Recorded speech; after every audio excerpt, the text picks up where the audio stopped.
چوری کا بکرا اور عید کی خوشیاں۔ ایک چھوٹے سے گاؤں میں احمد نام کا ایک شخص رہتا تھا۔ احمد سارا سال پیسے جمع کرتا ہے تاکہ عید الاضحیٰ کے لیے ایک بکرا خرید سکے۔ آخر کار عید سے ایک ہفتہ پہلے وہ ایک خوبصورت اور صحت مند بکرا خریدنے میں کامیاب ہو گیا۔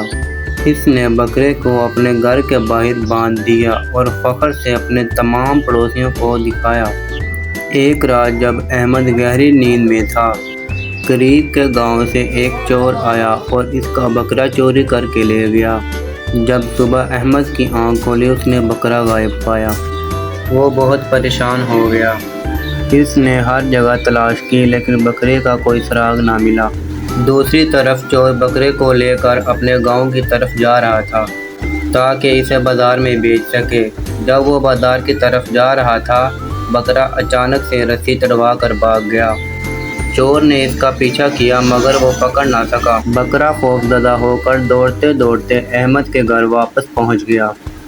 بکرا معجزاتی طور پر احمد کے گھر کو پہچان گیا اور سیدھا اس کی طرف دوڑ پڑا۔ احمد نے جب اپنے بکرے کو واپس آتے دیکھا تو وہ خوشی سے جھوم اٹھا اور اللہ کا شکر ادا کیا۔ جب عید کا دن آیا تو احمد نے انتہائی شکر گزاری کے ساتھ بکرے کی قربانی دی اور یاد کیا کہ کیسے وہ واپس آیا تھا۔ پورا گاؤں عید منانے کے لیے جمع ہو گیا اور احمد نے دل کھول کر بکرے کا گوشت اپنے پڑوسیوں میں بانٹا، یہاں تک کہ اس نے چور کو بھی جس نے آ کر معافی مانگی تھی۔